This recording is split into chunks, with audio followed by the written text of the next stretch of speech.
Gaza 20-ദിന കരാർ ചർച്ചയിൽ പുരോഗതിയെന്ന് US president Donald Trump. ബന്ദികളുടെ മോചനം ഉടൻ ഉണ്ടാകുമെന്നും അടുത്ത 2 ദിവസത്തിൽ അതെങ്ങനെ പുരോഗമിക്കുമെന്ന് കാത്തിരിക്കാമെന്നും ട്രംപ് പറഞ്ഞു. ഗസ യുദ്ധം അവസാനിപ്പിക്കാനുള്ള സുപ്രധാന മധ്യസ്ഥ ചർച്ച കെയ്റോയിൽ തുടങ്ങി. സമാധാന നീക്കങ്ങൾക്കിടയിലും ഇസ്രായേൽ ഗസയിൽ കൂട്ടക്കൊല നടത്തുകയാണ്. ഇന്ന് മാത്രം 19 പേരെയാണ് കൊലപ്പെടുത്തിയത്. യുദ്ധം നിർത്തിയിട്ടില്ല എന്നും ഹമാസ് പിന്മാറിയാൽ ആക്രമണം കൂടുതൽ കടുപ്പിക്കുമെന്നും ഇസ്രായേൽ പ്രതിരോധ മന്ത്രി പറഞ്ഞു. MCA നാസർ കൂടുതൽ വിവരങ്ങൾ നൽകും. MCA, ഇപ്പോൾ മധ്യസ്ഥ ചർച്ച കെയ്റോയിൽ ആരംഭിച്ചു കഴിഞ്ഞിട്ടുണ്ട്.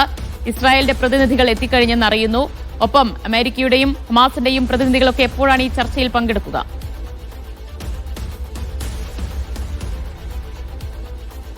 ഏറെ നിർണായകമായിട്ടുള്ള ചർച്ച നാളെ ഇപ്പോൾ കെയ്റോയുടെ ഭാഗമായിട്ടുള്ള സുഖവാസ കേന്ദ്രം ഷർമു ഷെയ്ഖിലാണ് ഈ ചർച്ച നടക്കാൻ പോകുന്നത്. എല്ലാ പ്രതിനിധികളും ഇന്ന് രാത്രിയോടുകൂടി പൂർണ്ണമായി തന്നെ കെയ്റോയിലെത്തും. ഹമാസ് സംഘം നേരത്തെ തന്നെ എത്തിയിട്ടുണ്ട്. അവരുമായിട്ട് ഈജിപ്തിന്റെ പ്രതിനിധി സംഘം അനൗപചാരികമായിട്ടുള്ള ചർച്ച നടത്തി. ഇതിൽ ഏറ്റവും പ്രധാനപ്പെട്ടത് ഈ ബന്ദികളുടെ കൈമാറ്റവുമായി ബന്ധപ്പെട്ട് ഹമാസ് ഇനി എന്ത് തീരുമാനം കൈക്കൊള്ളും എന്നതാണ്. കാരണം സൈനിക പിന്മാറ്റവും ആക്രമണം അവസാനിപ്പിക്കുക, ഈ 2 കാര്യങ്ങളാണ് ഈ ബന്ദികളുടെ കൈമാറ്റത്തിന്റെ മുന്നോടിയായിട്ട് ഹമാസ് ആവശ്യപ്പെട്ടത്. ഇതിൽ ആക്രമണം നിർത്തി എന്ന് ഇന്നലെ തന്നെ ട്രംപ് വ്യക്തമാക്കിയിരുന്നു. പക്ഷേ ഇന്നലെ 70 പേരാണ് ഗസയിൽ കൊല്ലപ്പെട്ടത്. ഇന്നിപ്പോൾ ആക്രമണവും വ്യാപകമായി തന്നെ തുടരുന്ന റിപ്പോർട്ടുകൾ തന്നെയാണ് പുറത്തുവരുന്നത്. 19 പേർ ഇന്നും മരണപ്പെട്ടിട്ടുണ്ട്. അതിലധിക പേരും കൊല്ലപ്പെട്ടിരിക്കുന്നത് ഗസ സിറ്റിയിൽ തന്നെയാണ്. അപ്പോൾ ആക്രമണം ഒരു ഭാഗത്ത് ശക്തമായി തുടരുന്നു. ട്രംപ് ഈ ആക്രമണം നിർത്തിയതിന് നെതന്യാഹുവിന് നന്ദി പറയുന്നു. അപ്പോൾ ഇസ്രായേലും അമേരിക്കയും ചേർന്ന് ഒരു സാക്ഷാൽ വെടിനിർത്തലിലേക്ക് കാര്യങ്ങൾ കൊണ്ടുപോകുമോ, അതോ കുറെ കൂടി കടുപ്പമുള്ള ഒരു ആക്രമണത്തിനുള്ള ഒരു മുന്നൊരുക്കമായിട്ടാണോ ഈ ചർച്ചയെ മാറ്റുന്നത് എന്ന ആശങ്ക നിലനിൽക്കുന്നുണ്ട്. പക്ഷേ എന്തായാലും ഈജിപ്തിലുള്ള മധ്യസ്ഥ സംഘങ്ങൾ, ഖത്തറും ഈജിപ്തും തുർക്കി ഉൾപ്പെടെയുള്ള പ്രതിനിധി സംഘങ്ങൾ പ്രതീക്ഷയിലാണ്. ഇപ്പോൾ ഈ സൈനിക പിന്മാറ്റവുമായി ബന്ധപ്പെട്ട കൃത്യമായിട്ടുള്ള ഒരു സ്ഥലം ഇന്നലെ തന്നെ ഇസ്രായേൽ നിർണയിച്ച് അമേരിക്കക്ക് കൈമാറിയിട്ടുണ്ട്. ആ സ്ഥലവുമായി ബന്ധപ്പെട്ട വിശദാംശങ്ങൾ നാളെ രാവിലെ ചേരുന്ന യോഗത്തിൽ ഹമാസിന് ഔദ്യോഗികമായിട്ട് കൈമാറും. ആ സ്ഥലനിർണയം, അതായത് ഈ സൈനിക പിന്മാറ്റം പ്രാരംഭഘട്ടത്തിലുള്ള സൈനിക പിന്മാറ്റത്തിന്റെ കൃത്യമായിട്ടുള്ള സ്ഥലം, അതിലേതെങ്കിലും മാറ്റങ്ങൾ ആവശ്യമാണ് എങ്കിൽ ഹമാസ് അത് മുന്നോട്ട് വെക്കും. അത് ഇസ്രായേൽ സ്വീകരിക്കുമോ എന്ന കാര്യം വ്യക്തമല്ല.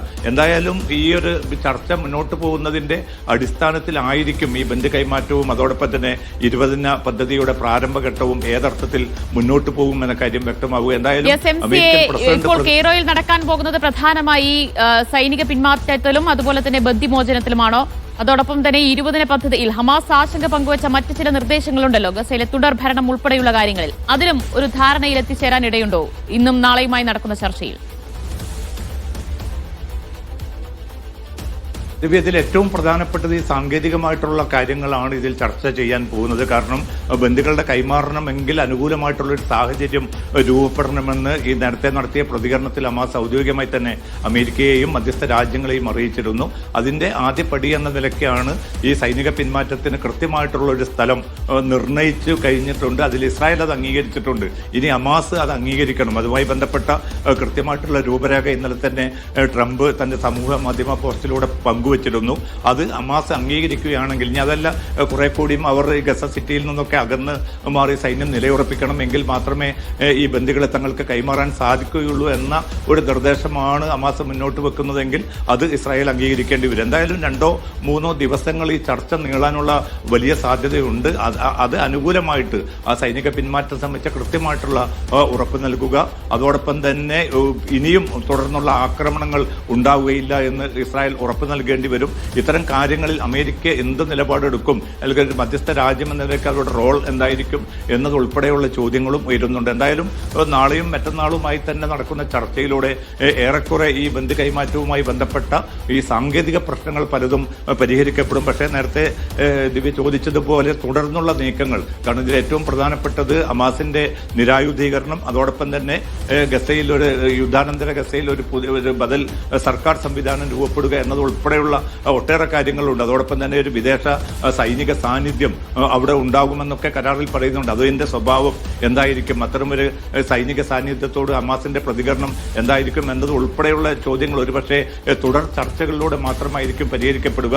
ഇന്നിപ്പോൾ ട്രംപ് ഭരണകൂടത്തിന്റെ ഭാഗത്തുനിന്ന് വ്യക്തമാക്കിയത് ഈ ചർച്ച, ഈ ഒരു 20-ദിന പദ്ധതി തങ്ങൾ മുന്നോട്ട് വെച്ചുവെങ്കിൽ പോലും അതിൽ ഇനിയും മാറ്റങ്ങൾക്ക് വരാനുള്ള ഒരു സാധ്യതയുണ്ട് എന്ന് ട്രംപ് പോലും അംഗീകരിക്കുന്നുണ്ട്. കാരണം ഈ കരാർ അപ്പടി ഹമാസിനെ നേതൃത്വം അംഗീകരിച്ചിട്ടില്ല. അതിൽ കൂടുതൽ ചർച്ചകൾ ആവശ്യമാണ് എന്നൊരു നിർദ്ദേശമാണ് ഹമാസ് മുന്നോട്ട് വെച്ചത്. അത് ട്രംപ് ഭരണകൂടം അംഗീകരിച്ചിട്ടുണ്ട്. പക്ഷെ അത് എത്ര കണ്ട് ഈ ആവശ്യങ്ങൾ മാറ്റങ്ങൾ വരുത്താൻ ഭരണകൂടം പ്രത്യേകിച്ച് ഇസ്രായേൽ തയ്യാറാകും എന്നത് സംബന്ധിച്ച അതിനുള്ള മറുപടി കൂടി ആശ്രയിച്ച് മാത്രമായിരിക്കും ഈ കരാർ പൂവണിയുക. എന്തായാലും മറ്റന്നാൾ ഇപ്പോൾ 2 വർഷം തികയുകയാണ് ഗസയിലെ ഈ അരുങ്കൊല, ഈ ലൈവ് വംശഹത്യ എന്നത്. ഏതാണ്ട് 67,123 പേരാണ് ഇന്നേക്കകം കൊല്ലപ്പെട്ടിരിക്കുന്നത്. ഏതാണ്ട് 2 ലക്ഷത്തിലധികം പേർക്ക് പരിക്കേറ്റിട്ടുണ്ട്. 4000 പേരാണ് ഭക്ഷണം വാങ്ങാൻ വന്നിട്ട് വെടിയേറ്റ് കൊല്ലപ്പെട്ടിരിക്കുന്നത്. അതോടൊപ്പം തന്നെ 453 പേർ വിശന്നു മരിച്ചതിന്റെ പട്ടികയിൽ ഉൾപ്പെടുന്നുണ്ട്. ഗസയുടെ ഏതാണ്ട് 80% കെട്ടിടങ്ങളും തകർത്ത് നിരപ്പാക്കി എന്ന റിപ്പോർട്ടാണ് ഇപ്പോൾ UN ഏറ്റവും അവസാനമായിട്ട് ഇന്ന് വൈകിട്ട് പുറത്തിറക്കിയിരിക്കുന്നത്. ആശുപത്രികളും അടിസ്ഥാന സൗകര്യ കേന്ദ്രങ്ങളും ഒക്കെ തകർത്തിട്ടുണ്ട്. പക്ഷേ എങ്കിൽ പോലും ഇപ്പോൾ പോലും ഈ 2 കൊല്ലം എന്നത് ഒരു ദീർഘ കാലയളവാണ്. ആ കാലയളവിനുള്ളിലും അതിശക്തമായിട്ട് തങ്ങളുടെ പ്രതിരോധം നിലനിർത്താൻ സാധിച്ചു, ചെറുത്തുനിൽപ്പ് നിലനിർത്താൻ സാധിച്ചു. ഇനിയും ശക്തമായിട്ടുള്ള ചെറുത്തുനിൽപ്പിനുള്ള ശക്തി തങ്ങൾക്കുണ്ട് എന്നൊരു പ്രതികരണമാണ് ഹമാസിന്റെയും ഇസ്ലാമിക് ജിഹാദ് ഉൾപ്പെടെയുള്ള പലസ്തീൻ പോരാളി വിഭാഗത്തിന്റെയും ഭാഗത്തു നിന്ന് ഈ 2ാം വർഷം തികയുന്ന ഒരു ഘട്ടത്തിൽ ഇപ്പോൾ എന്തായാലും കെയ്റോയിൽ നടക്കുന്ന ഈ മധ്യസ്ഥ ചർച്ചയിൽ പോസിറ്റീവായിട്ടുള്ള റിസൾട്ടാണ് ഉണ്ടാകുന്നതെങ്കിൽ അധികം വൈകാതെ തന്നെ ബന്ദികളുടെ മോചനവും സൈനിക പിന്മാറ്റവും ഒക്കെ നടന്നേക്കുമെന്ന് തന്നെയാണോ വിവരങ്ങൾ? തീർച്ചയായിട്ടും ഈ ചർച്ച അനുകൂലമാണെങ്കിൽ, കാരണം ഭരണകൂടം പ്രത്യേകിച്ച് ട്രംപ് ഭരണകൂടം വലിയ പ്രതീക്ഷയിലാണ്, അതിലേറെ പ്രതീക്ഷയിലാണ് ഇസ്രായേലിലെ ബന്ദികളുടെ ബന്ധുക്കളും പ്രതിപക്ഷവും. കാരണം ഇന്നലെ രാത്രിയും ഇന്ന് രാത്രിയും ഒക്കെ ഇപ്പോൾ വലിയ തോതിൽ ആ പ്രക്ഷോഭം അവർ മുന്നോട്ട് കൊണ്ടുപോവുകയാണ്. കാരണം അവർക്ക് നെതന്യാഹുവിനെ നല്ലപോലെ തിരിച്ചറിഞ്ഞിട്ടുണ്ട്. കാരണം ഏത് ഘട്ടത്തിലും ഒരു അനുകൂലമായിട്ടുള്ള ഒരു സാഹചര്യം വെടിനിർത്തലിന് വരുമ്പോൾ ഏതെങ്കിലും നിലക്കുള്ള സാങ്കേതിക വാദങ്ങൾ ഉയർത്തിക്കൊണ്ട് അതിനെ അട്ടിമറിക്കുക, എന്നിട്ട് വീണ്ടും ആക്രമണം പുനരാരംഭിക്കുക, ഇതിന് വലിയ സാധ്യത ഇത്തവണയും കാണുന്നുണ്ട്. പ്രത്യേകിച്ച് തീവ്ര വലതുപക്ഷ മന്ത്രിമാരായിട്ടുള്ള സ്മോട്രിക്, ബെൻഗവിർ ഇവർ നെതന്യാഹുവിൽ വലിയ സമ്മർദ്ദം ചെലുത്തുന്നുണ്ട്. ഒരു നിലയ്ക്കും ആക്രമണം നിർത്തരുത്, ഹമാസിനെ പൂർണ്ണമായിട്ട് നമ്മൾ തന്നെ സൈനികമായിട്ട് നിരായുധീകരിക്കണം, അത് അമേരിക്കക്കോ മറ്റേതെങ്കിലും ശക്തികൾക്കോ അറബ് രാജ്യങ്ങൾക്കോ വിട്ടുകൊടുക്കാൻ പാടില്ല, പലസ്തീൻ അതോറിറ്റിയെ ഈ ഭരണം ഏൽപ്പിച്ച് മാറാനുള്ള ഒരു സാധ്യതയുണ്ട്, അതിനും അനുവദിക്കരുത് എന്നതുൾപ്പെടെ വളരെ പ്രകോപനപരമായിട്ടുള്ള തീവ്രമായിട്ടുള്ള നിലപാടാണ് ബെൻഗവിറും സ്മോട്രിക്കും കൈക്കൊള്ളുന്നത്. അതുകൊണ്ട് തന്നെ ഈ വെടിനിർത്തൽ സാധ്യത അട്ടിമറിക്കപ്പെടുകയാണെങ്കിൽ ബന്ദികളുടെ ജീവൻ അപകടത്തിലാവും. ഇനി മറ്റൊരു സാധ്യതയില്ല എന്ന് തിരിച്ചറിഞ്ഞുകൊണ്ടാണ് 10,000-കണക്കിന് ആളുകൾ ജെറൂസലമിലും തെല്ലവീവിലും ഹൈഫയിലും വളരെ ശക്തമായിട്ടുള്ള പ്രക്ഷോഭ പരിപാടികളുമായിട്ട് മുന്നോട്ട് പോകുന്നത്. എന്തായാലും ഇത് അനുകൂലമാണെങ്കിൽ 2 ദിവസത്തിനുള്ളിൽ തന്നെ അക്കാര്യത്തിൽ വ്യക്തത വരും. അങ്ങനെ വരികയാണെങ്കിൽ ഇവിടെ എന്തായാലും ഈ ബന്ദിമോചനത്തിനുള്ള ഒരു സാഹചര്യം ഒരുക്കാതെ, ഒരു നിലമൊരുക്കാതെ അത് നടക്കില്ല എന്ന നിലപാടിൽ ഉറച്ചു നിൽക്കുകയല്ലേ ഹമാസ് ചെയ്യുക? ഔദ്യോഗികമായിട്ട് ആ ഒരു നിലപാട് തന്നെയാണ് നേരത്തെ മുതൽ തന്നെ ഹമാസ് കൈക്കൊണ്ടിരിക്കുന്നത്. 1 ആക്രമണം നിർത്തണം, 2 സൈന്യം ഗസ വിടണം. ഇതിൽ ഈ ഗസ വിടുക എന്നത് ഒരുപക്ഷെ പ്രായോഗികമായിട്ട് ഈ ഘട്ടത്തിൽ എത്ര കണ്ട് യാഥാർത്ഥ്യമാകുമെന്ന കാര്യത്തിൽ ഒരു ഉറപ്പ് നൽകാൻ അമേരിക്കൻ ഭരണകൂടം പോലും തയ്യാറില്ല. അപ്പോൾ ഈ ഗസ സിറ്റിക്ക് പുറത്തേക്കുള്ള ഒരു നിശ്ചിത കേന്ദ്രത്തിലേക്ക് സൈന്യം പൂർണ്ണമായിട്ട് പിൻവാങ്ങേണ്ടി വരും. അതിന് ഏതാണ്ട് തത്വത്തിൽ ഇസ്രായേൽ അംഗീകരിച്ചു എന്നാണ് ട്രംപ് വ്യക്തമാക്കുന്നത്. പക്ഷെ അത് ഏത് നിർണയിക്കപ്പെട്ട ആ സ്ഥലം കൊണ്ട് മാത്രം ഹമാസ് പര്യാപ്തമാകുമോ, അവർ അംഗീകരിക്കുമോ എന്ന കാര്യത്തിലാണ് ഇപ്പോൾ നാളെ ഈ സാങ്കേതിക കരാർ ചർച്ചയിൽ ഹമാസിന്റെ നിലപാട് വെളിപ്പെടുക. അത് ഹമാസ് കടുത്ത നിലപാട് അതിൽ സ്വീകരിക്കുകയാണെങ്കിൽ തീർച്ചയായിട്ടും തങ്ങൾ ആക്രമണം പുനരാരംഭിക്കുമെന്നൊരു മുന്നറിയിപ്പ് ഇസ്രായേൽ പ്രതിരോധ മന്ത്രിയും ഇസ്രായേൽ സൈനിക മേധാവിയും നൽകിയിട്ടുണ്ട്. അതുകൊണ്ട് തന്നെ ആശങ്കകളുടെയും പ്രതീക്ഷയുടെയും ഒരു മധ്യത്തിലാണിപ്പോൾ കാര്യങ്ങൾ മുന്നോട്ട് നീങ്ങുന്നത്. എന്തായാലും ഷർമ ഷെയ്ഖിൽ നടക്കാൻ പോകുന്ന ഈ നിർണായകമായിട്ടുള്ള സാങ്കേതിക കരാർ ചർച്ച അത് നാളെ രാവിലെ ആരംഭിക്കുന്നതോടുകൂടി തന്നെ ചിത്രം വ്യക്തമാകും. അതല്ല എങ്കിൽ 2 വർഷം പിന്നിടുന്ന ഘട്ടത്തിലും ആക്രമണവുമായിട്ട് മുന്നോട്ട് പോകാൻ തന്നെ ഇസ്രായേൽ തീരുമാനിക്കുകയാണെങ്കിൽ ഈ വംശഹത്യ കൂടുതൽ വ്യാപ്തിയിലേക്ക് നീങ്ങുമെന്ന കാര്യം ഉറപ്പാണ്. പക്ഷേ ലോകത്തുടനീളം അലയടിക്കുന്ന അതിശക്തമായിട്ടുള്ള പ്രക്ഷോഭം, ജനങ്ങൾ തെരുവിലിറങ്ങിക്കൊണ്ട് പലസ്തീനു വേണ്ടി ഉയർത്തിക്കൊണ്ടിരിക്കുന്ന മുദ്രാവാക്യങ്ങൾ, സ്വതന്ത്ര പലസ്തീൻ രാഷ്ട്രത്തിന് വേണ്ടി ലോക രാജ്യങ്ങൾ ഉയർത്തിക്കൊണ്ടിരിക്കുന്ന വാദങ്ങൾ, ഇതൊക്കെ ഇത്രയും വലിയ സമ്മർദ്ദങ്ങൾ മറികടന്നുകൊണ്ട് ഇനിയും ആക്രമണത്തിലേക്കാണ് മുന്നോട്ട് പോകുന്നതെങ്കിൽ അത് ഇവിടെ യുദ്ധം നിർത്തിയിട്ടില്ല എന്നും ഹമാസ് പിന്മാറിയാൽ ആക്രമണം അത് കൂടുതൽ കടുപ്പിക്കുമെന്നാണല്ലോ ഇസ്രായേൽ പ്രതിരോധ മന്ത്രി പറയുന്നത്. അത് ഒരു വിട്ടുവീഴ്ചയ്ക്ക് ഇസ്രായേൽ ഉണ്ടാകില്ല എന്നതിന്റെ ഒരു സൂചന കൂടിയല്ലേ? ദിവ്യ, തീർച്ചയായിട്ടും. കാരണം ഇപ്പോൾ പോലും ആക്രമണം നിർത്തുന്നതിനോട് ഈ ഭരണകൂടം, കാരണം ഏത് ഘട്ടത്തിലും സർക്കാർ നിലംപതിക്കുന്ന ഒരു സാഹചര്യം ഉണ്ടാകുമെന്ന് നെതന്യാഹുവിന് കൃത്യമായിട്ട് അറിയാം. അതുകൊണ്ടാണ് സ്മോട്രിക്കും ബെൻഗവിറും തങ്ങളുടെ വാദം വളരെ ശക്തമായി തന്നെ നെതന്യാഹുവിനെ അറിയിച്ചിരിക്കുന്നത്. ഈ ഘട്ടത്തിൽ ഒരു നിലക്കും ആക്രമണം നിർത്തരുത്, കാരണം ഹമാസിനെ പൂർണ്ണമായിട്ട് അമർച്ച ചെയ്യുക എന്നതാണ് നമ്മുടെ യുദ്ധലക്ഷ്യം. അതിനുവേണ്ടിയാണ് നമ്മൾ 2 കൊല്ലം മുമ്പ് യുദ്ധം ആരംഭിച്ചത്.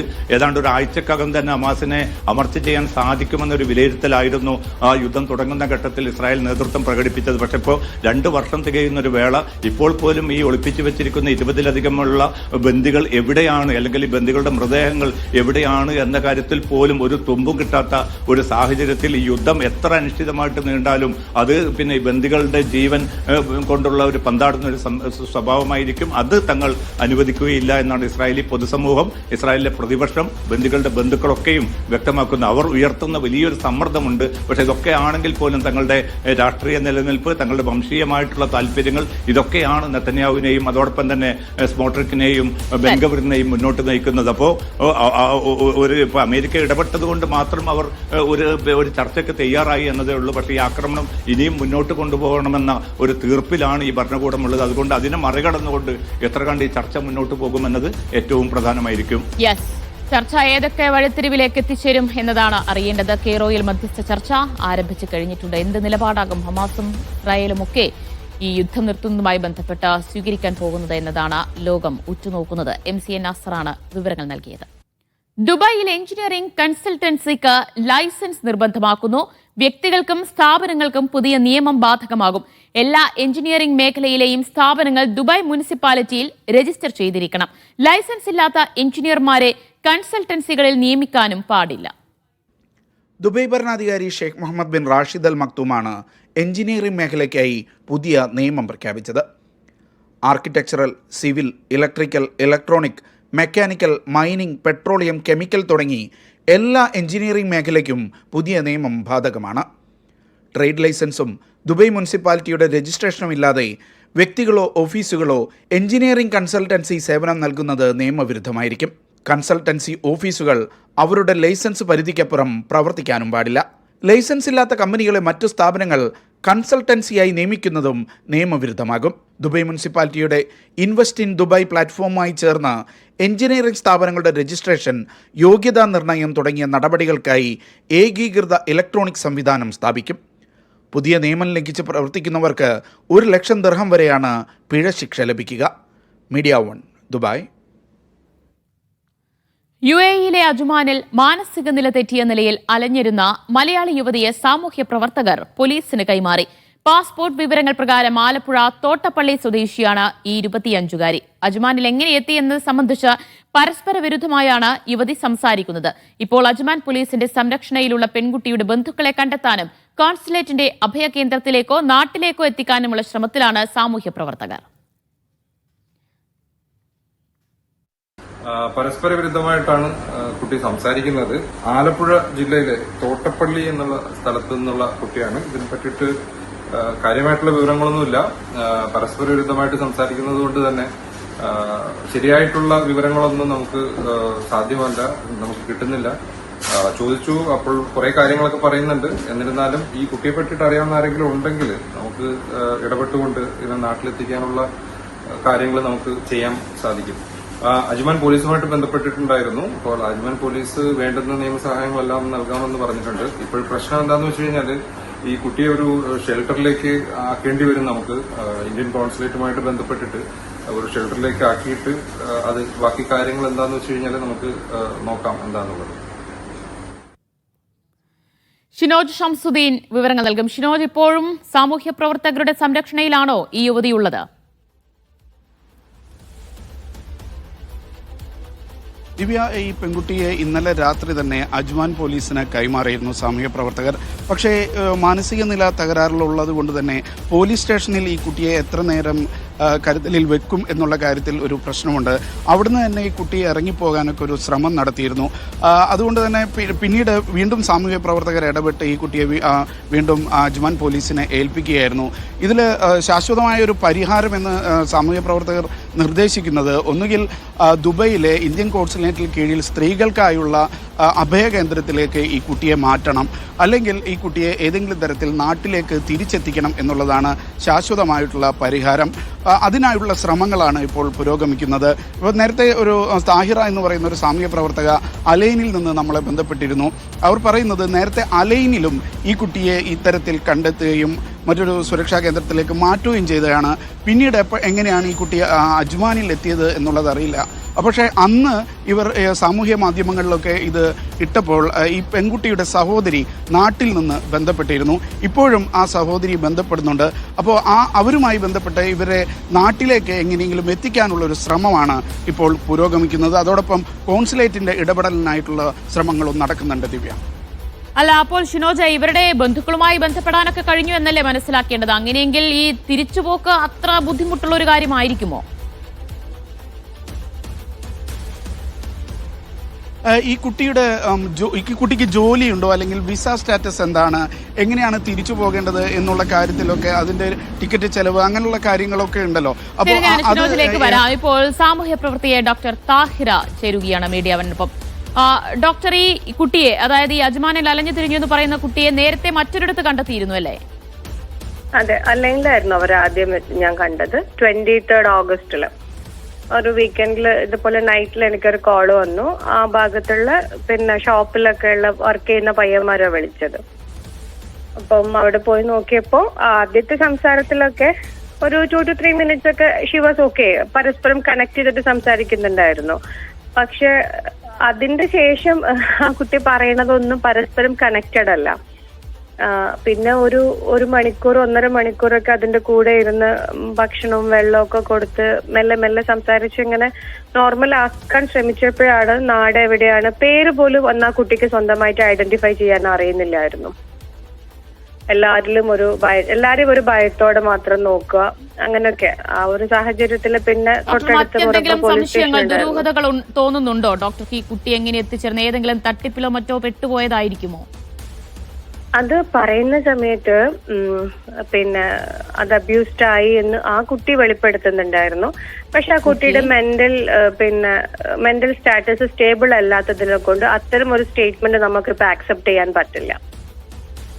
പേരും വീട്ടഡ്രസ്സും ഒക്കെ കൃത്യമായി പറയുന്നുണ്ടോ? ഇല്ലല്ല, പേരും വീട്ടുപേരും ഒന്നും പറയാൻ ആ കുട്ടിക്ക് സാധിച്ചിട്ടില്ല. ഞാനത് ഐഡന്റിഫൈ ചെയ്തത് പോലീസ് ഐഡന്റിഫിക്കേഷനിൽ അവർ ആരാണെന്ന് മനസ്സിലാവാൻ വേണ്ടിയിട്ട് ഐ സ്കാൻ ചെയ്യുമല്ലോ. റെറ്റിനൽ സ്കാനിങ് ചെയ്യുന്ന സമയത്താണ് ഹൂ ഇഷ്യൂ എവിടുന്നാണ് എങ്ങനെയാന്നുള്ളതൊക്കെ മനസ്സിലായത്. ശരി, അന്നിട്ട് മെഡിക്കൽ പരിശോധനയൊക്കെ ചെയ്തിരുന്നോ? അതൊക്കെ ചെയ്തു. അതൊക്കെ പോലീസ് ഞാൻ പോലീസിനെ ഹാൻഡ് ഓവർ ചെയ്തു. പിന്നെ അവരുടെ മെഡിക്കൽ പരിശോധനയൊക്കെ കഴിഞ്ഞു. പിന്നെ അവര് നോർമലി കോപ്പറേറ്റ് ചെയ്തിട്ട് സംസാരിച്ചപ്പോൾ പോലീസ് അവര് 2 ദിവസത്തിന് ശേഷം പുറത്ത് വിടുകയാണ് ചെയ്തത്. പിന്നെ ഓഗസ്റ്റിലാണ് ആ സംഭവം സംഭവിക്കുന്നത്. ഓഗസ്റ്റ് 23 അത് സംഭവിക്കേണ്ടത്. ഇപ്പോ ഒക്ടോബർ ആയില്ലേ, പിന്നെയും എഗെയിൻ ഇങ്ങനെ സ്റ്റേബിൾ അല്ലാത്ത ഒരാളെ എങ്ങനെയാണ് 2 ദിവസം കഴിഞ്ഞപ്പോൾ പുറത്തേക്ക് തന്നെ വിട്ടത്? മെന്റലി സ്റ്റേബിൾ എന്ന് പറയുമ്പോൾ ഒരു വ്യക്തി വയലന്റ് ആവുമ്പോൾ മാത്രമാണ് ഒരു കേസും ആ കുട്ടിയുടെ പേരിൽ ഒരു ക്രിമിനൽ ഒഫൻസസും ഇവിടെ ഇല്ലെങ്കിൽ പോലീസ് എന്ത് ബേസിലാണ് അവർ പോലീസ് സ്റ്റേഷനിൽ വെക്കുക? അവരുടെ ക്രൈം ഡിറ്റക്ഷൻ ഒന്നുമില്ലല്ലോ അവർക്കെതിരെ. എങ്ങനെ എത്തിച്ചേർന്നോ എന്നൊന്നും പറയാൻ കഴിയുന്നില്ലല്ലോ. ഒരു ജോലിയുണ്ടോ, മറ്റ് വിവരങ്ങളൊന്നും ഇല്ലല്ലോ ഡോക്ടർ. അത് ഇവിടുത്തെ നിയമ സംവിധാനങ്ങളിൽ തികച്ചും വ്യത്യസ്തപരമായിട്ടുള്ള അപ്രോച്ചാണ് അവർ ചെയ്യുക. അവര് ആ കുട്ടി അവരുടെ കണ്ണില് ആ കുട്ടിക്ക് വേറെ പ്രശ്നങ്ങളൊന്നും ഇല്ല എന്ന് കണ്ടപ്പോ അവരെ പുറത്തു വിട്ടു. അവരുടെ വിസ ഫൈൻ എന്തോ സിസ്റ്റത്തിൽ ഉണ്ടായിരുന്നു. അത് അവർ ക്ലിയർ ചെയ്യാന്നോ ഫോണിൽ ആരോ ക്ലിയർ ചെയ്യാന്നോ എന്തോ പറഞ്ഞു എന്നാണ് ഞാൻ അറിഞ്ഞത്. അപ്പൊ അവരെ പുറത്തു വിട്ടു. അത് കഴിഞ്ഞിട്ട് ഇപ്പൊ ഇന്നാണ് അജ്മാനിൽ നിന്ന് ഇങ്ങനെ ഒരു ലെവലിൽ അറിയുന്നത് ഈ കുട്ടിയുടെ ഒരു ഇഷ്യൂ ഇങ്ങനെയുണ്ട്, ഇതേ സെയിം ആളാണെന്ന് അറിഞ്ഞപ്പോ അജ്മാനിലെ സോഷ്യൽ വർക്കേഴ്സും ആയിട്ട് ഞാൻ ബന്ധപ്പെടുക ചെയ്തത്. അതിന്റെ പുറമെ എനിക്ക് ഈ കുട്ടി ആരാണ് എന്താണെന്നുള്ള ഡീറ്റെയിൽസ് വ്യക്തമായിട്ട് കിട്ടിയത്. അവിടെ മാരീഡ് ആണ്, 6 വയസ്സുള്ള ഒരു മോളുണ്ട്. കഴിഞ്ഞ വർഷമാണ് ഇവിടെ വന്നതെന്നൊക്കെ അറിഞ്ഞത്. ഞാൻ ഈ കുട്ടിയെ ഇങ്ങ് റെസ്ക്യൂ ചെയ്തു എന്നുള്ളത് ഇവിടുത്തെ നിയമം അനുസരിച്ചിട്ടുള്ള ഒരു രീതിയിൽ ഒരു റൈറ്റപ്പ് എഴുതിയിട്ടുണ്ടായിരുന്നു. അത് സോഷ്യൽ മീഡിയ വഴി ആ കുട്ടിയുടെ ഫേസ് അന്ന് ഞാൻ ബ്ലർ ചെയ്തിട്ടാണ് ചെയ്തിട്ടുണ്ടായിരുന്നത്. ബട്ട് സ്റ്റിൽ അതിന്റെ സിസ്റ്റർ ആ കുട്ടീനെ ഐഡന്റിഫൈ ചെയ്തു. ആ ഐഡന്റിഫിക്കേഷൻ വഴി ആ സിസ്റ്റർ എന്നെ കോണ്ടാക്ട് ചെയ്തു. പിന്നെ ഞാൻ ആ കുട്ടിയുടെ ഫാമിലി ആയിട്ട് സംസാരിച്ചുകൊണ്ടിരിക്കുന്നുണ്ടായിരുന്നു. ഇപ്പൊ രണ്ടാമതും ഈ ഒരു ന്യൂസ് വന്നപ്പോ ഞാൻ തന്നെയാണ് പറഞ്ഞത്, ഇനി അതിനെ ഇങ്ങനെ നമ്മൾ അലഞ്ഞു തിരിയാൻ വിട്ടു കഴിഞ്ഞാൽ ഇപ്പൊ ഇത്രയായിട്ട് എങ്ങനെയൊക്കെയോ രക്ഷപ്പെട്ടു, ജീവനോടെ ഉണ്ട്. അപ്പോ എന്ത് ചെയ്യാം എന്നുള്ള തീരുമാനത്തിലാണ് ഇന്ത്യൻ കോൺസുലേറ്റിന് ഞാൻ ഇന്ന് മെയിൽ അയച്ചു. അതിന്റെ എല്ലാ സിനാരിയോസും അല്ലൈനിൽ കണ്ടത് ഓഗസ്റ്റിൽ എന്നല്ലേ പറഞ്ഞത്? യെസ്. അപ്പോൾ ഈ ഒരു മാസത്തിലധികമായി ഈ കുട്ടി എങ്ങനെയായിരിക്കും ഈ സർവൈവ് ചെയ്തിട്ടുണ്ടാവുക? അതാണ്, അത് തന്നെയാണ് ഞങ്ങളുടെയൊക്കെ, ഞാനൊക്കെ ആ കുട്ടിയോട് സംസാരിക്കുമ്പോ എങ്ങനെ എന്നുള്ളത് ആർക്കും മനസ്സിലാവുന്നില്ല. അതിന്റെ കയ്യിൽ ക്യാഷ് ഒന്നുമില്ല, കാരണം ഞാൻ അന്ന് അതിന്റെ ബാഗൊക്കെ ചെക്ക് ചെയ്തതാണ്. അപ്പോ ചിലപ്പോ വല്ല ഭിക്ഷ എടുക്കുക അങ്ങനെ എന്തെങ്കിലുമൊക്കെ എന്തൊക്കെയോ എനിക്കൊന്നും മനസ്സിലാവാത്ത. കാരണം ഞാൻ ഈ പോസ്റ്റ് ഇട്ടതിന്റെ ശേഷം എനിക്ക് ഇൻസ്റ്റയിൽ ഒരുപാട് മെസ്സേജസ് വരുന്നുണ്ടായിരുന്നു. ഈ ആള് എനിക്കറിയാം, ഇതുവരെ കരാമേലുണ്ടായിരുന്നു, അവിടെ ഉണ്ടായിരുന്നു, റാസൽ കൈമേലുണ്ടായിരുന്നു എന്നൊക്കെ പറഞ്ഞിട്ട്. പിന്നെ ആ കുട്ടിയുടെ തന്നെ കസിൻ ആണെന്ന് പറയുന്ന ഒരാള് എല്ലാ വിശദ വിവരങ്ങളും എനിക്ക് സൗദിയിൽ നിന്ന് എനിക്ക് വോയിസ് അയച്ചിട്ടുണ്ടായിരുന്നു. പിന്നെ ഓൺ സിസ്റ്റർ അടുത്ത് ഇപ്പൊ ഞാൻ സംസാരിച്ചുകൊണ്ടിരിക്കുന്നുണ്ട്. അവരെന്താണ് പറയുന്നത്? ബന്ധുക്കൾ എന്താണ് പറയുന്നത് ഡോക്ടർ? അവർ പറയുന്നത് അവർക്ക് മീഡിയയില് ആ കുട്ടിയെ അങ്ങനെ എക്സ്പോസ് ചെയ്യാൻ താല്പര്യമില്ല. ഓക്കെ, അതിനെ കൊണ്ട് ഇപ്പൊ ഞാൻ ഇടപെടുന്നില്ലേ? എങ്ങനെ നാട്ടിലെത്തിക്കാൻ അവർ ഇടപെടുന്നത്? ഇപ്പൊ എന്റെ അടുത്ത് പറഞ്ഞു, ഇന്ത്യൻ കോൺസുലേറ്റ് വഴി നിങ്ങൾ ഹെൽപ്പ് ചോദിക്കൂ, അത് കഴിഞ്ഞിട്ട് ഇന്ത്യൻ കോൺസുലേറ്റിന് നിങ്ങൾക്ക് ഹെൽപ്പ് ഒന്നും കിട്ടിയിട്ടില്ല എന്നുണ്ടെങ്കിൽ അവർ ആരെങ്കിലും ഇങ്ങോട്ടേക്ക് വന്നിട്ട് കൊണ്ടുപോവാം എന്നാണ്. കാരണം അവർക്ക് അങ്ങനത്തെ ഒരു സാമ്പത്തിക സ്ഥിതിയൊന്നും ഉള്ള ആളുകളല്ല ഇങ്ങോട്ടേക്ക് വന്ന് അങ്ങനെ കൊണ്ടുപോവാന്നൊന്നും ചിന്തിക്കാൻ മാത്രം ഉള്ള ഒരു സാമൂഹികമായ ചുറ്റുപാടിൽ ജീവിക്കുന്ന ഒരാളാണ് എനിക്ക് തോന്നുന്നത്. സാമ്പത്തികം എന്ന് പറയുന്നത് അത്ര ഒരു പ്രശ്നമുള്ളതായിരിക്കും, കാരണം അവിടെ മലയാളി സംഘടനകളൊക്കെ ഒരുപാടുണ്ട്, സാമൂഹ്യ പ്രവർത്തകർ. ഇല്ല, അതല്ല, ഇപ്പൊ തന്നെ ഈ കുട്ടി ഇത്രയും അധികം സംരക്ഷണത്തിൽ നിൽക്കുന്നത് ഈ എല്ലാവിധ മലയാളി സംഘടനകളുടെയും സഹകരണത്തോടെയാണ്. അത്തരത്തിലൊരു വിഷയം വരുമ്പോ തീർച്ചയായിട്ടും അങ്ങനെ ഒരു സാമ്പത്തിക സഹായം വേണമെന്ന് തോന്നുവാണെങ്കിൽ ഓഫ്കോഴ്സ് നമ്മൾ മലയാളികളെ സഹായിക്കും. അതില്ലാതെ ഞാൻ ഒരിക്കലും പറയില്ല, കാരണം എനിക്ക് ഒരുപാട് അനുഭവങ്ങൾ ഉണ്ടായിട്ടുള്ള ഒരാളാണ്. ഇവിടുത്തെ മലയാളി സംഘടനകളൊക്കെ തീർച്ചയായിട്ടും അതിന് ജാതി മത എന്താ പറയാ പൊളിറ്റിക്കൽ പോലും കൺസിഡറേഷൻ ഇല്ലാതെ സഹായിക്കുന്ന സംഘടനകളാണ് യു എയിലുള്ളത്. എന്തായാലും നന്ദി ഡോക്ടർ താഹിറ പ്രതികരിച്ചതിന്. ഷിനോജ് ശംസുദ്ദീൻ തുടരുന്നുണ്ട്. ഷിനോജ്, എന്തായാലും ഇപ്പോൾ കുട്ടിയെ നാട്ടിലെത്തിക്കാനുള്ള ശ്രമങ്ങൾ അതൊക്കെ ഊർജിതമായി നടക്കുന്നുണ്ടോ അവിടെ?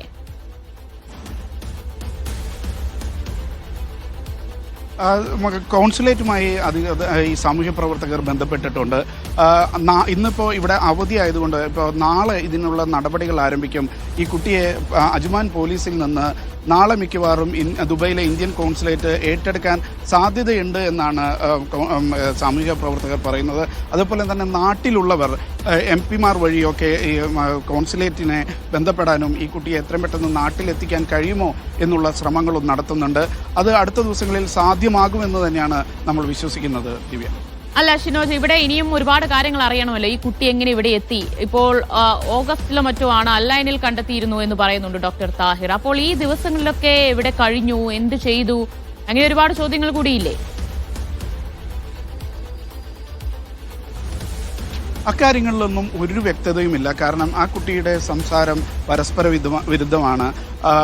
പറയുന്നത് അങ്ങോട്ടും ഇങ്ങോട്ടും നമുക്ക് ഘടിപ്പിക്കാൻ കഴിയില്ല. ഇപ്പോൾ പറയുന്നതല്ല അല്പം കഴിയുമ്പോൾ പറയുന്നത്. അതുകൊണ്ട് തന്നെ ഏത് തരത്തിലാണ് ഈ കുട്ടി ഇത്രയും ദിവസം കഴിഞ്ഞിരുന്നത്, എങ്ങനെയാണ് അജ്മാനിൽ എത്തിപ്പെട്ടത് എന്നുള്ള കാര്യത്തിൽ ഇപ്പോഴും വ്യക്തതയില്ല. ചില നേരങ്ങളിൽ പറയുന്നതല്ല പിന്നീട് പറയുന്നത്. കയ്യിൽ ചില പുസ്തകങ്ങളുണ്ട്, ബാഗുണ്ട്. ഇത് തുറന്നു വെച്ചിട്ട് പലതും ആളുകളോട് പറയുന്നുണ്ട്. ഒരു പൂർണ്ണമായും മാനസിക നില തെറ്റിയ ഒരാളെ പോലെയാണ് ആ പെൺകുട്ടി പെരുമാറുന്നത്. അതുകൊണ്ട് തന്നെ നമുക്ക് സാമൂഹ്യ പ്രവർത്തകൻ ജാസിം മുഹമ്മദ് കൂടി ചേരുകയാണ് തത്സമയം മീഡിയ വണിനൊപ്പം. ശ്രീ ജാസിം മുഹമ്മദ്, ഇപ്പോൾ ഈ കുട്ടിയെ സംബന്ധിച്ച് ഒരുപാട് ദുരൂഹതകൾ, ചോദ്യങ്ങളൊക്കെ അവശേഷിക്കുന്നുണ്ട്. എങ്കിലും ഇപ്പോഴെങ്ങനെയാണ് കുട്ടിയുടെ ഒരു മാനസിക നില? സ്റ്റേബിൾ ആണോ? ഇപ്പോഴ് പറയുകയാണെങ്കിൽ കുട്ടിയുടെ നില നമ്മൾ ഇന്നലെ കണ്ടതിൽ വെച്ചിട്ട് നോക്കുകയാണെങ്കിൽ വളരെ ബെറ്റർ ആയിട്ട് തന്നെയാണ് ഉള്ളത്. ഞാനിപ്പോ മദീന പോലീസ് സ്റ്റേഷന്റെ അടുത്താണ് ഉള്ളത്. പോലീസ് സ്റ്റേഷനിൽ ഞാൻ പോയിട്ട് കുട്ടിയുമായിട്ട് സംസാരിച്ചിട്ടുണ്ടായിരുന്നു. അപ്പൊ ഇന്ന് വേറെ കുറച്ച് സാമൂഹ്യ പ്രവർത്തകരും മാധ്യമ പ്രവർത്തകരും എല്ലാവരും സഹായിച്ചതിന്റെ ഫലമായിട്ട് അവരുടെ വീട് നാട്ടിൽ എവിടെയാണെന്ന് ലൊക്കേറ്റ് ചെയ്യാനും അതുപോലെ കോണ്ടാക്ട് നമ്പർ എടുക്കാനും സാധിച്ചിട്ടുണ്ട്. ഇപ്പോൾ ഞാൻ കോൺസുലേറ്റുമായിട്ട് സംസാരിച്ചിട്ടുണ്ടായിരുന്നു. കോൺസുലേറ്റിന്റെ ഭാഗത്തുനിന്ന് വളരെ സഹായകരമായിട്ടുള്ള ഒരു സമീപനമാണ് ഉണ്ടായിട്ടുള്ളത്. ഇപ്പോ ഒരു അരമുക്കാൽ മണിക്കൂറിനുള്ളിൽ തന്നെ ഇവിടുന്ന് പോലീസ് സ്റ്റേഷനിൽ നിന്ന് റിലീസ് ചെയ്തിട്ട് നമ്മൾ കോൺസുലേറ്റിന്റെ ഷെൽട്ടറിലേക്ക് കൊണ്ടുപോവുകയാണ്. ഒരു 1-1.5 മണിക്കൂറിനുള്ളിൽ നമ്മൾ ദുബായിലുള്ള ഇന്ത്യൻ കോൺസുലേറ്റിന്റെ അണ്ടറിലുള്ള ഷെൽട്ടറിലേക്ക് നമ്മൾ ഇവരെ ഹാൻഡ് ഓവർ ചെയ്യുകയും അവിടെ നിന്ന് നാട്ടിലേക്ക് പറയാൻ കഴിയുന്നില്ല അല്ലെ, ഓർത്തെടുത്ത് പറയാൻ കഴിയുന്നില്ല അല്ലെ? അതെ, കുട്ടി ഓർത്തെടുത്ത് പലതും പറയുന്നുണ്ട്, പക്ഷെ അവ്യക്തമായിട്ടുള്ള കാര്യങ്ങളാണ് പറയുന്നത്.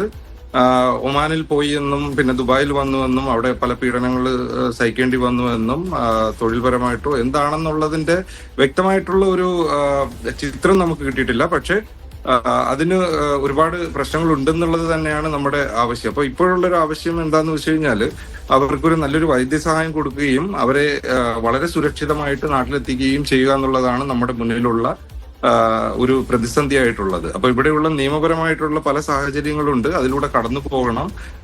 ഇവിടെയുള്ള വിസയുടെ കാലാവധി കഴിഞ്ഞിട്ടുണ്ട്. ആ കാലാവധി കഴിഞ്ഞ സ്ഥിതിക്ക് നമുക്ക് പല വിധത്തിലുള്ള പ്രവർത്തനങ്ങൾ നടത്തേണ്ടി വരും. അപ്പൊ കോൺസുലേറ്റുമായിട്ടും അതുപോലെ തന്നെ ലോക്കൽ അതോറിറ്റിയുമായിട്ടും സഹകരിച്ചുകൊണ്ട് മാത്രമേ നമുക്ക് ഇത്തരത്തിലുള്ള പ്രവർത്തനങ്ങളുമായിട്ട് മുന്നോട്ട് പോകാൻ കഴിയത്തുള്ളൂ.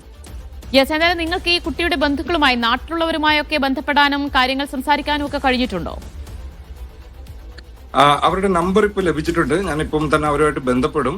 എന്നിട്ട് ബാക്കിയുള്ള വിവരങ്ങൾ അവരെ അറിയിക്കും. അതിനനുസരിച്ചുള്ള പ്രവർത്തനങ്ങൾ നമ്മളുടെ ഭാഗത്ത് നിന്ന് ഇവിടെ ഉണ്ടാവും. ഇവിടെ ഒരുപാട് സാമൂഹ്യ പ്രവർത്തകർ ഇതുമായിട്ട് ബന്ധപ്പെട്ടിട്ട് നിൽക്കുന്നുണ്ട്. അപ്പോൾ അവരുടെ എല്ലാ സഹായത്തോടു കൂടി നമ്മൾ വീട്ടിൽ അവരെ ബന്ധപ്പെടും. അതുപോലെ തന്നെ അവിടെയുള്ള ഗ്രാമപഞ്ചായത്തുമായിട്ടും ബന്ധപ്പെട്ടിട്ടുണ്ടായിരുന്നു. അപ്പോൾ നമ്മൾ എന്തായാലും അവരുടെ ലൊക്കേഷനും എവിടെയാണെന്നുള്ളതും കോണ്ടാക്ട് നമ്പറും എല്ലാം തന്നെ നമുക്ക് ലഭിച്ചിട്ടുണ്ട്. അപ്പൊ നമ്മളിപ്പോ ഉടനെ ബന്ധപ്പെടും, എന്നിട്ട് മറ്റുള്ള വിവരങ്ങൾ അവർക്ക് കൈമാറും. ശരി ശരി, നന്ദി ശ്രീ ജാസിം മുഹമ്മദ് മീഡിയ വണ്ണൊപ്പം ചേർന്നതിന്. എന്തായാലും അജ്മാനിലാണ് അലഞ്ഞുതിരിയുന്ന രീതിയിൽ നിലയിൽ ഒരു മലയാളി പെൺകുട്ടിയെ യുവതിയെ കണ്ടെത്തുകയും പിന്നീട് സാമൂഹ്യ പ്രവർത്തകർ ഇടപെട്ട് അജ്മാൻ പോലീസിന് കൈമാറുകയും ചെയ്തത്. മാനസിക നില തെറ്റിയ നിലയിലാണ് ആ യുവതിയുള്ളത്. ഏതായാലും നാട്ടിലെ ബന്ധുക്കളുമായി ബന്ധപ്പെട്ട് ഈ യുവതിയെ നാട്ടിലേക്ക് തിരികെ അയക്കാനുള്ള നടപടികളാണ് അവിടെ നടന്നുകൊണ്ടിരിക്കുന്നത്. വാർത്തയുടെ വിശദാംശങ്ങളാണ് ഷിനു ഷംസുദ്ദീൻ നൽകിയത്. കൂടുതൽ വാർത്തകളിലേക്ക് എത്താം ഇടവേളയ്ക്ക് ശേഷം.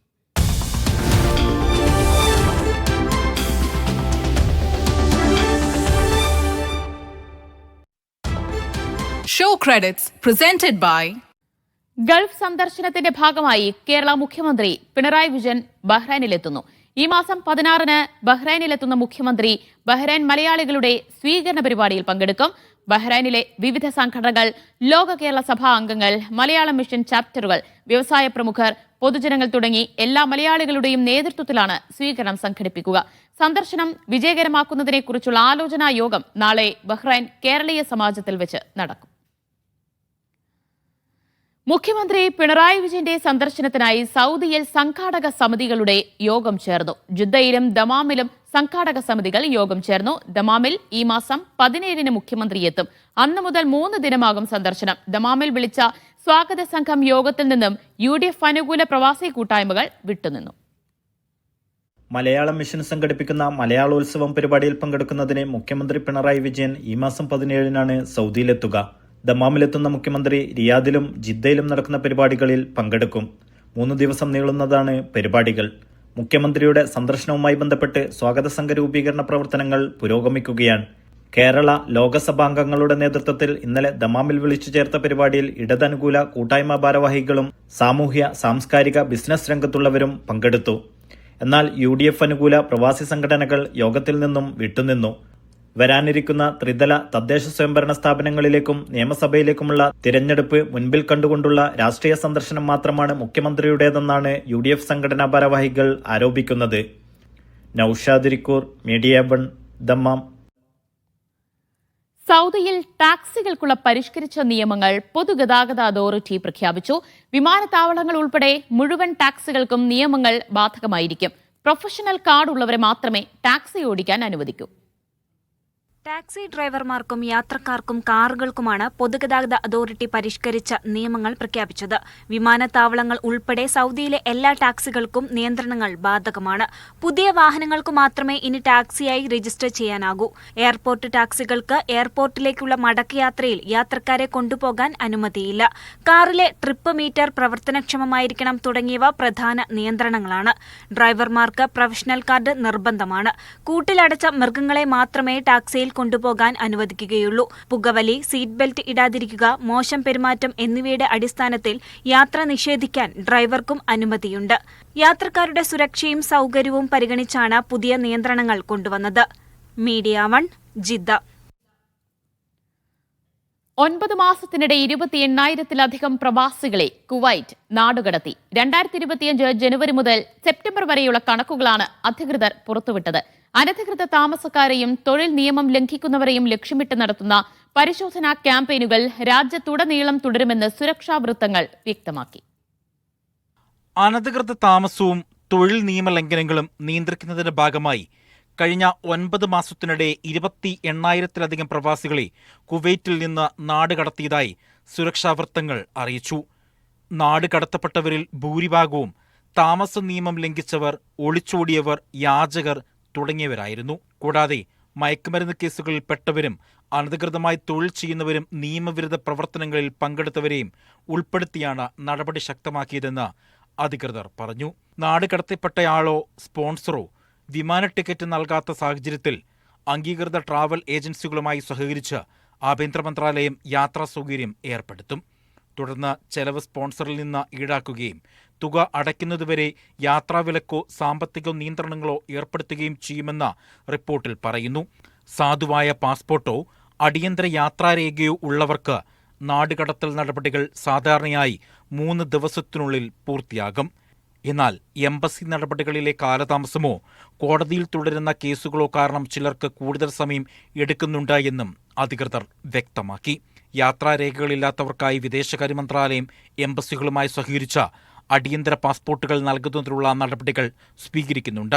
രാജ്യത്തിന്റെ സുരക്ഷയും ക്രമസമാധാനവും ഉറപ്പാക്കാനുള്ള ആഭ്യന്തര മന്ത്രാലയത്തിന്റെ തുടർച്ചയായ ശ്രമങ്ങളുടെ ഭാഗമായി വിവിധ പ്രദേശങ്ങളിൽ സുരക്ഷാ ക്യാമ്പയിനുകൾ തുടരുകയാണെന്നും ആയിരക്കണക്കിന് നിയമലംഘകരെ അറസ്റ്റ് ചെയ്യുമെന്നും റിപ്പോർട്ടുകൾ സൂചിപ്പിക്കുന്നു. Media 1, Kuwait. കുവൈറ്റിലെ ജലീബിൽ തൊഴിൽ പരിശോധനകൾ ആരംഭിച്ചു. പബ്ലിക് അതോറിറ്റി ഫോർ മാൻ പവറിന്റെ ആക്ടിംഗ് ഡയറക്ടർ ജനറൽ എഞ്ചിനീയർ റസാബ് അൽ ഒസൈമിയുടെ നേതൃത്വത്തിലാണ് പരിശോധനാ ക്യാമ്പയിൻ നടന്നത്.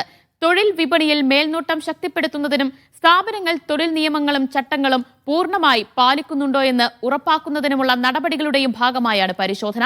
സുരക്ഷിതവും നീതിയുക്തവുമായ തൊഴിലന്തരീക്ഷം ഉറപ്പാക്കുന്നതിനായി ഇത്തരത്തിലുള്ള പരിശോധനാ ക്യാമ്പയിനുകൾ സ്ഥിരമായി തുടരുമെന്ന് എഞ്ചിനീയർ അൽ ഒസൈമി വ്യക്തമാക്കി. അറബിക്കടലിൽ രൂപം കൊണ്ട ശക്തി ചുഴലിക്കാറ്റ് ദുർബലമാകുന്നതായി റിപ്പോർട്ട്. ഒമാനിൽ തെക്കൻ ഷർഖിയ ഗവർണറേറ്റിന്റെ തീരങ്ങളിലേക്കാണ് കാറ്റ് നീങ്ങിക്കൊണ്ടിരിക്കുന്നതെന്ന് ഉപഗ്രഹ ചിത്രങ്ങൾ സൂചിപ്പിക്കുന്നു. എന്നാൽ ചൊവ്വാഴ്ച വരെ ഒമാന്റെ തീരപ്രദേശങ്ങളിൽ മഴയ്ക്കുള്ള സാധ്യതയുണ്ടെന്ന് മുന്നറിയിപ്പുണ്ട്. അടുത്ത മണിക്കൂറിൽ കാറ്റ് ക്രമേണ ദുർബലമാകുമെന്നാണ് national multi hazards early warning centre അറിയിച്ചത്. തിങ്കളാഴ്ച രാവിലെയോടെ ചുഴലിക്കാറ്റ് കിഴക്കോട്ട് തിരിഞ്ഞ് മധ്യ അറേബ്യൻ കടലിലേക്കും ഒമാന്റെ തീരത്ത് നിന്ന് അകന്നു പോകുമെന്നുമാണ് പ്രവചനം. കാറ്റിന്റെ കേന്ദ്രം ഒമാന്റെ തീരപ്രദേശത്ത് നിന്ന് 100 മുതൽ 200 കിലോമീറ്റർ വരെ അടുത്തെത്തുമെന്നും തുടർന്ന് ദിശ മാറുമെന്നും മുന്നറിയിപ്പ് ബുള്ളറ്റിനിൽ പറയുന്നു. എന്നാൽ ചൊവ്വാഴ്ച വരെ സുൽത്താനിന്റെ തെക്ക് കിഴക്കൻ മധ്യ തീരപ്രദേശങ്ങളിൽ 10 മുതൽ 30 മില്ലിമീറ്റർ വരെ മഴ ലഭിച്ചേക്കാം. തീരപ്രദേശങ്ങളിൽ കടൽ പ്രക്ഷുബ്ധമാകും. 2 മുതൽ 4 മീറ്റർ വരെ തിരമാലകളും ഉയർന്നേക്കാം. ഇത് താഴ്ന്ന തീരദേശ മേഖലകളിലേക്ക് വെള്ളം കയറാൻ ഇടയാക്കുമെന്നും അധികൃതർ മുന്നറിയിപ്പ് നൽകുന്നുണ്ട്. തെക്കൻ ഷർക്കിയ, അൽവസ ഗവർണറുകളുടെ തീരങ്ങളെയാണ് ഇത് കൂടുതലായി ബാധിക്കുകയെന്നും മുന്നറിയിപ്പുണ്ട്. അസ്ഥിരമായ കാലാവസ്ഥയും ഉയർന്ന കടൽ തിരമാലകളും തുടരുന്നതിനാൽ ഒമാനിലുടനീളമുള്ള നാവികർ ഇനിയൊരു അറിയിപ്പുണ്ടാകുന്നവരെ കടലിൽ പോകുന്നത് ഒഴിവാക്കണമെന്നും നിർദ്ദേശിച്ചിട്ടുണ്ട്. Media 1, Muscat. കുവൈറ്റിലെ ജഹ്റ നേച്ചർ റിസർവ് നവംബറിൽ സന്ദർശകർക്കായി തുറക്കുന്നു. രാജ്യത്തെ ആദ്യ ഇക്കോ ടൂറിസം പദ്ധതിയായി പരിഗണിക്കുന്ന ജഹ്റ നേച്ചർ റിസർവ് ശൈത്യകാലം മുഴുവൻ പൊതുജനങ്ങൾക്ക് സന്ദർശിക്കാനാകും. കുവൈറ്റിലെ മറ്റ് ഭൂപ്രദേശങ്ങളിൽ നിന്ന് വ്യത്യസ്തമായി വലിയ തടാകങ്ങളാണ് ജഹ്റ നേച്ചർ റിസർവിന്റെ മുഖ്യ ആകർഷണം. ദേശാടന പക്ഷികളുടെ പ്രധാന സങ്കേതമായ ഈ പ്രദേശത്ത് ഇതുവരെ 300ഓളം പക്ഷി ഇനങ്ങളെ കണ്ടെത്തിയിട്ടുണ്ട്. രാജ്യത്തിന്റെ വടക്ക് ഖുവൈസത്ത് മുതൽ തെക്ക് ജാബിർ അൽ അഹമ്മദ് വരെ ഏകദേശം 18 ചതുരശ്ര കിലോമീറ്റർ വിസ്തൃതിയിലായി ഈ സംരക്ഷിത പ്രദേശം വ്യാപിച്ചിരിക്കുന്നു. കുവൈറ്റിൽ പ്രവാസി വനിതകൾക്ക് സ്വന്തം പേരിൽ ഫ്ളാറ്റുകൾ വാടകയ്ക്കെടുക്കാൻ അനുമതി. മതിയായ രേഖകളുള്ള വനിതകൾക്കാണ് വാടക കരാറിൽ ഒപ്പുവയ്ക്കാൻ അധികാരം ലഭിക്കുക. റെസിഡൻസി ID, തൊഴിൽ പെർമിറ്റ്, സാക്ഷ്യപ്പെടുത്തിയ വിവാഹ സർട്ടിഫിക്കറ്റ് എന്നിവ ഹാജരാക്കണം. ഇതോടെ പ്രവാസി വനിതകൾക്ക് ഭർത്താവിന്റെ സാന്നിധ്യമില്ലാതെ സ്വന്തം പേരിൽ ഫ്ളാറ്റുകൾ വാടകയ്ക്കെടുക്കുന്നതിനുള്ള തടസ്സങ്ങൾ നീങ്ങും. എന്നാൽ ഭർത്താവ് കുവൈറ്റിൽ താമസക്കാരൻ അല്ലെങ്കിൽ കരാറിൽ ഏർപ്പെടാൻ സാധിക്കില്ല. ഒമാനിലേക്ക് അനധികൃതമായി പ്രവേശിച്ച 39 വിദേശികളെ റോയൽ ഒമാൻ പോലീസ് അറസ്റ്റ് ചെയ്തു. ഖസബ്, ബുഖ വിലായത്തുകളിൽ നിന്നാണ് അനധികൃതമായി പ്രവേശിച്ച ഏഷ്യൻ പൗരന്മാരെ അറസ്റ്റ് ചെയ്തത്. മുസന്നം ഗവർണറേറ്റിലെ പോലീസ് കമാൻഡാണ് നുഴഞ്ഞുകയറ്റക്കാരെ പിടികൂടിയത്. അവർക്കെതിരായ നിയമ നടപടികൾ പൂർത്തിയായി വരികയാണെന്ന് റോയൽ ഒമാൻ പോലീസ് അറിയിച്ചു. ഇന്ത്യയും ഖത്തറും തമ്മിലുള്ള ഉഭയകക്ഷി വ്യാപാരവുമായി ബന്ധപ്പെട്ട ചർച്ചകൾക്കായി കേന്ദ്ര വാണിജ്യമന്ത്രി പീയൂഷ് ഗോയൽ നാളെ ദോഹയിലെത്തും. ഖത്തർ വാണിജ്യമന്ത്രിയുമായി അദ്ദേഹം ചർച്ച നടത്തും. ഇരു രാഷ്ട്രങ്ങളിലെയും ബിസിനസ് സമൂഹവുമായും കൂടിക്കാഴ്ച നിശ്ചയിച്ചിട്ടുണ്ട്. സ്വതന്ത്ര വ്യാപാര കരാറുമായി ബന്ധപ്പെട്ട് ഇരു രാഷ്ട്രങ്ങളും തമ്മിൽ നടക്കുന്ന ചർച്ചകൾ ഏറെ പുരോഗമിച്ച ഘട്ടത്തിലാണ് പീയൂഷ് ഗോയൽ ദോഹയിലെത്തുന്നത്. വ്യാപാര കരാറിന്റെ പരിശോധനാ വിഷയങ്ങൾ സന്ദർശനത്തിൽ തീർപ്പാകുമെന്നാണ് പ്രതീക്ഷിക്കുന്നത്. ഖത്തർ വാണിജ്യ വ്യവസായ മന്ത്രി ഷെയ്ഖ് ഫൈസൽ ബിൻ അൽഥാനിയുമായുള്ള കൂടിക്കാഴ്ചയാണ് സന്ദർശനത്തിൽ പ്രധാനപ്പെട്ടത്. ദോഹയിൽ നടക്കുന്ന ഇന്ത്യ ഖത്തർ സംയുക്ത ബിസിനസ് കൗൺസിൽ യോഗത്തെ ഇരു മന്ത്രിമാരും അഭിസംബോധന ചെയ്യും. ഖത്തർ ചേംബറിലെയും ഖത്തർ ബിസിനസ് അസോസിയേഷനിലെയും പ്രമുഖരുമായി പീയൂഷ് ഗോയൽ ചർച്ച നടത്തും. ഇന്ത്യൻ ബിസിനസ് സമൂഹവുമായും അദ്ദേഹം ആശയവിനിമയം നടത്തുന്നുണ്ട്. Federation of Indian chambers of commerce and industry, confederation of Indian industry, Assocham തുടങ്ങിയ ബിസിനസ് കൂട്ടായ്മകളിലെ പ്രതിനിധികൾ മന്ത്രിയെ അനുഗമിക്കുന്നുണ്ട്. ഖത്തർ അമീർ ഷെയ്ഖ് തമീം ബിൻ ഹമദ് അൽത്താനിയുടെ ഇന്ത്യ സന്ദർശന വേളയിൽ കൈക്കൊണ്ട തീരുമാനങ്ങളുടെ അടിസ്ഥാനത്തിലാണ് ദോഹയിലെ ചർച്ചകൾ. നേരത്തെ ന്യൂഡൽഹിയിലും ഇതുമായി ബന്ധപ്പെട്ട കൂടിയാലോചനകൾ നടന്നിരുന്നു. 2024-25 സാമ്പത്തിക വർഷത്തിൽ $14.2 ബില്യൺ ഇന്ത്യയും ഖത്തറും തമ്മിലുള്ള ഉഭയകക്ഷി വ്യാപാരം. അടുത്ത 5 വർഷത്തിനുള്ളിൽ വ്യാപാരം $28 ബില്യൺ എത്തിക്കുകയാണ് ഇരു രാഷ്ട്രങ്ങളും ലക്ഷ്യമിടുന്നത്. Media 1 Doha. ഇൻകാസ് സലാലയിൽ ഗാന്ധി ജയന്തി ആഘോഷിച്ചു. എലൈറ്റ് റെസ്റ്റോറന്റിൽ നടന്ന പരിപാടിയിൽ ഡി ഹരികുമാർ ചേർത്തല അധ്യക്ഷത വഹിച്ചു. ഡോക്ടർ അബൂബക്കർ സദീഖ് പരിപാടി ഉദ്ഘാടനം ചെയ്തു. സജി മാസ്റ്റർ ഗാന്ധി അനുസ്മരണ പ്രഭാഷണം നിർവഹിച്ചു.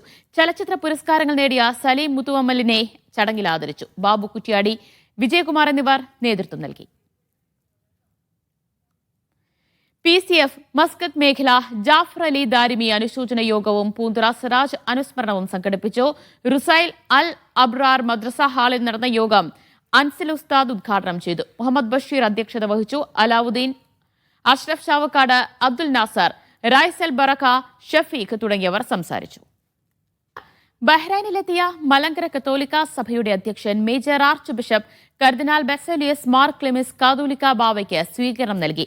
ബഹ്റൈനിലെ ക്രിസ്ത്യൻ എപ്പിസ്കോപ്പൽ സഭകളുടെ കൂട്ടായ്മയായ കേരള ക്രിസ്ത്യൻ എക്യുമിനിക്കൽ കൗൺസിൽ KCECയുടെ നേതൃത്വത്തിലായിരുന്നു സ്വീകരണം. സ്വീകരണ യോഗത്തിൽ president reverend Aneesh Samuel John അധ്യക്ഷത വഹിച്ചു. ഇന്ത്യൻ കമ്മ്യൂണിറ്റി വെൽഫെയർ അസോസിയേഷൻ ICRFന്റെ ആഭിമുഖ്യത്തിൽ ബഹ്റൈനിൽ സ്ഥാനാർബുദ അവബോധ ക്യാമ്പയിൻ സംഘടിപ്പിച്ചു. അമേരിക്കൻ മിഷൻ ആശുപത്രിയുമായി സഹകരിച്ച വനിതാ വീട്ടുജോലിക്കാർക്കായി സംഘടിപ്പിച്ച പരിപാടിയിൽ 70 പേർ പങ്കെടുത്തു. ഡോക്ടറുടെ കൺസൾട്ടേഷനും വിവിധ പരിശോധനകളും തൊഴിലാളികൾക്ക് സൗജന്യമായി ലഭ്യമാക്കിയിരുന്നു. ബഹ്റൈനിൽ പത്തനംതിട്ട ജില്ലാ പ്രവാസി അസോസിയേഷന്റെ ആഭിമുഖ്യത്തിൽ രക്തദാന ക്യാമ്പ് സംഘടിപ്പിച്ചു. സൽമാനി ആശുപത്രിയുമായി സഹകരിച്ച് സംഘടിപ്പിച്ച ക്യാമ്പിൽ 100ഓളം പേർ രക്തദാനം നിർവഹിച്ചു. President Vishnu V, secretary Sunu Kuruvila, convener Robin George എന്നിവർ നേതൃത്വം നൽകി. Dubai grand Milad silver jubilee ആഘോഷത്തിന്റെ ഭാഗമായി ഏർപ്പെടുത്തിയ grand tolerance award Kanthapuram AP Abubakar മുസ്ലിയാർക്ക് സമ്മാനിച്ചു. UAE മുൻ പരിസ്ഥിതി മന്ത്രി doctor Muhammad Sayyid Al Kindi പുരസ്കാരം കൈമാറി. ആയിരങ്ങൾ പങ്കെടുത്ത സമ്മേളനത്തിൽ അബ്ദുറഹിമാൻ ഹാജി കുറ്റൂർ, ഡോക്ടർ മുഹമ്മദ് കാസിം, ഡോക്ടർ കരീം വെങ്കിടങ്ങ് തുടങ്ങിയവർ കുവൈറ്റ് KMCC തൃശൂർ ജില്ലാ സമ്മേളനം സമാപിച്ചു. പൊതുസമ്മേളനം മുസ്ലിം യൂത്ത് ലീഗ് സംസ്ഥാന പ്രസിഡന്റ് പാണക്കാട് സയ്യിദ് മുനവർ അലി ശിഹാബ് തങ്ങൾ ഉദ്ഘാടനം ചെയ്തു. ഹബീബുള്ള മുറ്റിച്ചൂർ അധ്യക്ഷനായി. KM സീതി സാഹിബിന് പേരിലുള്ള 2ാമത് അവാർഡുകൾ ചടങ്ങിൽ വിതരണം ചെയ്തു. തൃശൂർ CH സെന്ററിനായി ജില്ലാ KMCC നൽകുന്ന 10 ലക്ഷം രൂപയുടെ ചെക്ക് ജില്ലാ ഭാരവാഹികൾ മുനവർ അലി തങ്ങൾക്ക് കൈമാറി. Souvenir Metro Medical Group chairman Mustafa ഹംസയ്ക്ക് നൽകി. മുനവർ അലി തങ്ങൾ പ്രകാശനം ചെയ്തു. മുസ്ലിം ലീഗ് സംസ്ഥാന വൈസ് പ്രസിഡന്റ് CH റഷീദ്, ജില്ലാ president CA Muhammad Rasheed, PM Ameer, Muslim Youth League ദേശീയ organising secretary advocate Shibu Meeran എന്നിവർ സംസാരിച്ചു.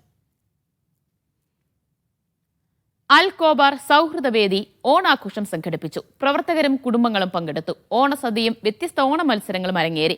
മത്സര പരീക്ഷകളിൽ വിജയിച്ച വിദ്യാർത്ഥികളെ ചടങ്ങിൽ ആദരിച്ചു. അഷ്റഫ് പെരിങ്ങോം, സുനീർ ബാബു, അലൻ കെ തോമസ് എന്നിവർ പങ്കെടുത്തു. വനിതാ കൂട്ടായ്മയായ ഹെർ സലാല വിപുലമായ രീതിയിൽ ഓണാഘോഷം സംഘടിപ്പിച്ചു. പരിപാടിയിൽ ഓണസദ്യയും വിവിധ കലാപരിപാടികളും നടന്നു. Convener Shahida Kalam, co convener doctor Sameera Sadiq, പിന്നണി ഗായിക ഡോക്ടർ സൗമ്യ സനാതനൻ എന്നിവർ പരിപാടികൾക്ക് നേതൃത്വം നൽകി. ആഘോഷങ്ങളുടെ ഭാഗമായി ലുലു ഹൈപ്പർ മാർക്കറ്റിൽ പായസ മത്സരവും ഫാഷൻ ഷോയും സംഘടിപ്പിച്ചിരുന്നു.